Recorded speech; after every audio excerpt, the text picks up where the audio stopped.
আমি মসুরের ডাল দিয়ে লতি রান্না করছি। এভাবে লতি রান্না করে খেতে কিন্তু ভীষণ মজা লাগে। হ্যালো গাইস, আসসালামু আলাইকুম। নিউ ব্লগ নিয়ে আসলাম।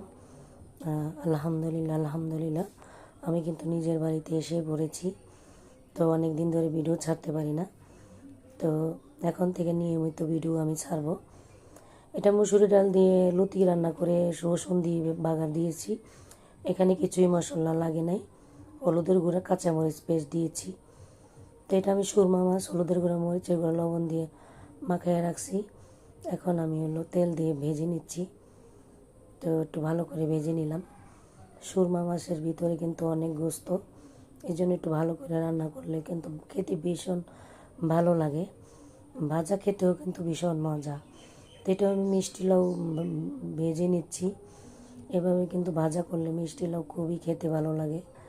আপনারা কে কে পছন্দ করেন অবশ্যই জানাবেন।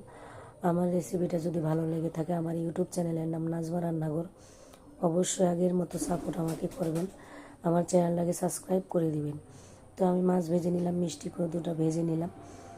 খেতে কিন্তু ভীষণ মজা হয়েছে, মিষ্টি একদম অনেক মজা খেতে। এভাবে আপনারা যারা খান নাই তাও তারা ট্রাই করবেন, খেয়ে দেখবেন অনেক মজাদার খাবার। তো এখানে আমি চুলায় তেল দিয়েছি শুকনো মরিচ আর রসুন আর পেঁয়াজ কুচি দিয়েছি, একটু বেশি পরিমাণে দিয়েছি। তো এটা হলো কলমির শাক, আমি আগেই সিদ্ধ করে নিয়েছিলাম। তো অনেক দিন পরে কলমির শাক খাইলাম। এখানে আমি 1 কাপ পেঁয়াজ দিয়েছি।